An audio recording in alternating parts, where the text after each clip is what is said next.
POCSO ಪ್ರಕರಣದ ಆರೋಪಿಯೊಬ್ಬ Afzalpur police ಠಾಣೆಯಿಂದ ಪರಾರಿಯಾಗಿರುವ ಘಟನೆ ಬೆಳಕಿಗೆ ಬಂದಿದೆ. ಪೋಕ್ಸೋ ಹಾಗೂ ಅಪಹರಣ ಪ್ರಕರಣದಲ್ಲಿ ಆರೋಪಿಯಾಗಿರುವ ಜೇವರ್ಗಿ ಬಿ ಗ್ರಾಮದ ಮಂಜುನಾಥ್ ಇಂಗ್ಲೇನನ್ನ ಪೊಲೀಸರು ಜುಲೈ 1ರಂದು ಪುಣೆಯಲ್ಲಿ ವಶಕ್ಕೆ ಪಡೆದು ಅಫಜಲ್ಪುರಕ್ಕೆ ಕರೆತಂದಿದ್ದರು. ವಿಚಾರ ನಡೆಸಿದ ಬಳಿಕ ಹೆಚ್ಚಿನ ಚಿಕಿತ್ಸೆಗಾಗಿ ಕಲಬುರಗಿ ಆಸ್ಪತ್ರೆಗೆ ಕಳುಹಿಸುವ ಪ್ರಕ್ರಿಯೆ ನಡೆಯುತ್ತಿತ್ತು ಎಂದು ತಿಳಿದು ಬಂದಿದೆ. ಈ ನಡುವೆ ಜುಲೈ 2ರಂದು ಬೆಳಗಿನ ಜಾವ ಸುಮಾರು 3 ಗಂಟೆಯ ವೇಳೆಗೆ ಆರೋಪಿ ಠಾಣೆ ಮೇಲ್ಭಾಗದಿಂದ ಕೆಳಗಿಳಿದು ಸಮೀಪದ ಬೇವಿನ ಮರ ಹತ್ತಿ ಪರಾರಿಯಾಗಿದ್ದಾನೆ ಎಂದು ಪೊಲೀಸ್ ಮೂಲಗಳು ತಿಳಿಸಿದೆ.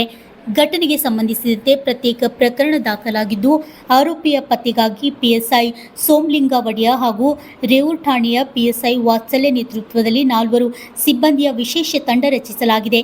ತನಿಖೆಯ ಭಾಗವಾಗಿ ಒಂದು ತಂಡ ಪುಣೆಗೆ ತೆರಳಿದೆ.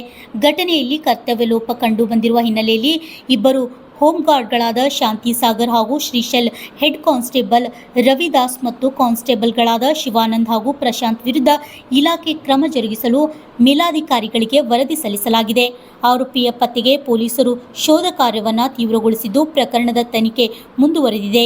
ಈ ಕುರಿತು ಮಾಧ್ಯಮದವರ ಜೊತೆಗೆ ಪ್ರತಿಕ್ರಿಯೆ ನೀಡಿದ ಡಿವೈಎಸ್ಪಿ ತಮ್ಮರಾಯ್ ಪಾಟೀಲ್, ಠಾಣೆ ಸಿಬ್ಬಂದಿಗಳಿಗೆ ತರಾಟೆ ತೆಗೆದುಕೊಂಡಿದ್ದು, ರಾತ್ರಿ ವೇಳೆಯಲ್ಲಿ ಆರೋಪಿಯ ಕಾವಲುಗಾರ ಪೊಲೀಸರ ಕಣ್ಣು ತಪ್ಪಿಸಿ ಹಾಗೂ ಪೊಲೀಸರ ಬೇಜವಾಬ್ದಾರಿಯಿಂದ ಪರಾರಿಯಾಗಿದ್ದು, ನಿರ್ಲಕ್ಷ್ಯ ವಹಿಸಿದ ಸಿಬ್ಬಂದಿಗಳ ವಿರುದ್ಧ ಸೂಕ್ತ ಕ್ರಮ ಕೈಗೊಳ್ಳಲಾಗುವುದು ಎಂದು ಸೂಕ್ತ ಕ್ರಮಕ್ಕಾಗಿ ಮೇಲಾಧಿಕಾರಿಗಳಿಗೆ ವರದಿ ಸಲ್ಲಿಸಿದ್ದೇವೆ ಎಂದರು.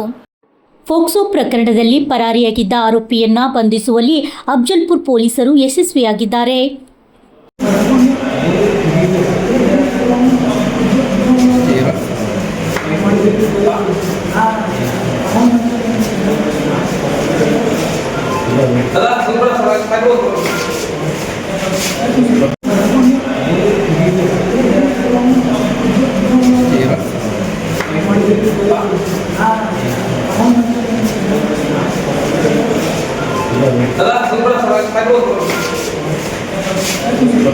ಚನ್ನು ಹಿಂಚಕೆರೆ, ಆರ್ಜೆ 32 ಕನ್ನಡ ನ್ಯೂಸ್, ಅಫಜಲ್ಪುರ್.